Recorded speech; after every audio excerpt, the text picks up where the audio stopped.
ఆరవది, why the genealogy in Matthew is grouped into 3 sets of 14. మత్తయి సువార్తలో మొదటి అధ్యాయంలో యేసుక్రీస్తు యొక్క వంశావళి ఆ జాబితా అంతా మనం చదువుతాం. యేసు ప్రభువుకి 42 తరాలు ఉన్నాయి. ఆ 42 తరాలు ఆ పేరులతో సహా మత్తయి వ్రాస్తాడన్నమాట. ఆ 42 అనకుండాను 14, 14, 14 3 14 అని గ్రూప్ చేసి వ్రాస్తాడు. ఎందుకు? ఆయన 42 అంటాం తెలియదా? 42 దాకా లెక్కించలేకపోతున్నాడా? కాదు. 14, 14, 14 అంటంలో ఒక అర్థం ఉన్నది. అది ఏంటి అని అంటే 14 అనేటువంటిది మరి దావీదును సూచించేది. హెబ్రీ భాషలో సంఖ్యలు ఉండవు. దానికి బదులుగా అక్షరాలనే సంఖ్యలుగా వాడతారు. ఆలెఫ్, బేటా, గిమెల్, దాలెత్, ఓకే 1 2 3 4 దానికి బదులుగా అవి వాడతారన్నమాట. దావీదు అంటానికి కాన్సనెంట్స్, హల్లులు, అచ్చులు కాదు, హల్లులే వాడతారు. ఒరిజినల్గా హెబ్రీ భాషలో హల్లులు వాడారు కానీ అచ్చులు వాడలేదు. దా, వా, దా కుడి ప్రక్క నుండి ఎడం ప్రక్కకు రాస్తారు. దా అంటే 4, వా అంటే 6, దా అంటే 4. 4, 6, 4 14. దావీదు అని సూచించటం అన్నమాట. దావీదు కుటుంబంలో ఆయన పుట్టాడండి, దావీదు వంశంలో పుట్టాడు అని చూపించటం కోసమని 14, 14, 14 ఆ విధంగా అమర్చారన్నమాట.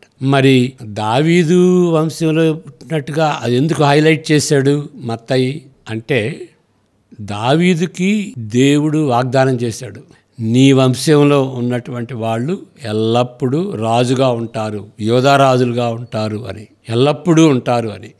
మరి ఒక విధంగా యోధా రాజులు వాళ్ళ యొక్క రాజ్యం అంతమైనప్పుడు, వాళ్ళు బబిలోను కొనిపోబడినప్పుడు దావీదు యొక్క వంశానికి అంతం వచ్చింది. కానీ కొంతమంది మిగిలారు ఆ వంశంలో.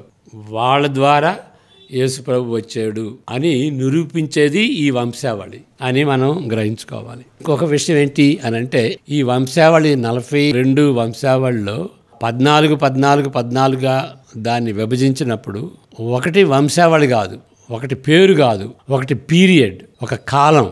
అది ఏం కాలం అంటే చెరపట్టబడినటువంటి బబిలోనికి చెరపడినటువంటి కాలం అని ఉంటుంది అన్నమాట. మత్తయి సువార్తలో చెరబట్టబడినటువంటి సమయం, చెర, యూదుల చెర అనేది చాలా ముఖ్యం అన్నమాట. ఏ విధంగా ముఖ్యం అనేది మనం గ్రహించుకుంటే, అక్కడ చెరపట్టబడినప్పుడు వాళ్ళు చాలా కష్టపడ్డారు. ఇప్పుడు బబిలోను వెళ్ళటమే కాదు, ఉత్తర భాగంలో ఉన్నటువంటి 10 గోత్రాలు కూడాను, వాళ్ళు కూడాను ఒక విధంగా చెరపట్టబడ్డారు అషీరీయుల ద్వారా. 722లో అషీరీయులు వచ్చి ఆ 12 గోత్రాలని వాళ్ళు తారుమారు చేసేసారు. ఇక్కడోళ్ళని అక్కడ, అక్కడోళ్ళని ఇక్కడ. ఎందుకంటే ఆ యూదులు తిరుగుబాటు చేయకుండా ఉండటం కోసమని వాళ్ళని తారుమారు చేశారనమాట. దాన్ని డిపోటేషన్ అంటారు. కాబట్టి చెర అనేది 10 గోత్రాల్లో కూడా జరిగింది. కాబట్టి ఆ చెరను బట్టి ఇశ్రాయేలు ప్రజలు చాలా దుఃఖించారు, ఏడ్చారు. యేసు ప్రభు చనిపోయినప్పుడు హేరోదు మహారాజు గురించి చెప్పుకున్నాం కదా. ఆ హేరోదు మహారాజు ఏం చేశాడంటే, ఆయన భయపడి అక్కడ ఉన్నటువంటి ఈ రాజు ఎవరు అని తెలియక, జ్ఞానులు ఆయన మోసం చేశారని తెలుసుకుని అక్కడ ఉన్నటువంటి పిల్లలందరినీ హతమార్చారు. అక్కడ ఉన్నటువంటి ఆ యూదులు ఏడ్చారు. అంగలార్పు అని అంటాం. కాబట్టి యేసుప్రభు పుట్టినప్పుడు అంగలార్పు, చెరలోకి వెళ్ళినప్పుడు అంగలార్పు.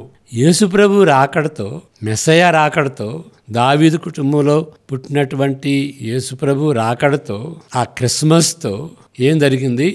అంగలార్చేటువంటి వాళ్ళకి ఓదార్పు జరిగింది. అది ముఖ్యమైనటువంటి పాయింట్ అన్నమాట. చెరలో ఉన్నటువంటి వారు ఏడుస్తున్నటువంటి పరిస్థితుల్లో దావీదు కుటుంబంలో జన్మించినటువంటి ఆ యేసు ప్రభు రాకడతో వాళ్ళ యొక్క కన్నీళ్లు తొడవబడినాయి అని మనం గ్రహించుకోవాలి. ఆ విషయాన్ని మత్తయి హైలైట్ చేస్తాడన్నమాట. రాహేలు ఆవిడ యొక్క సమాధి, దగ్గరలో ఉన్నట్టు సమాధి, ఒకవేళ రాహేలు జీవించి ఉన్నట్లయితే ఆవిడ అంతా ఏడ్చేది. కానీ అలాంటి ఏడ్పు సమయంలో యేసుప్రభు వచ్చి రక్షణ తీసుకుని వచ్చి ఓదార్పునిచ్చాడు అనేటువంటి సత్యాన్ని ఇండైరెక్ట్గా మత్తయి చెబుతాడన్నమాట. అందువలన బబిలోను చెర అనేది చాలా సెంట్రల్గా పెట్టుకుంటాడు ఆ వంశావళిలో. తర్వాత కూడాను బబిలోను చెర అనే దాన్ని హైలైట్ చేస్తాడు 2-3 సందర్భాల్లో.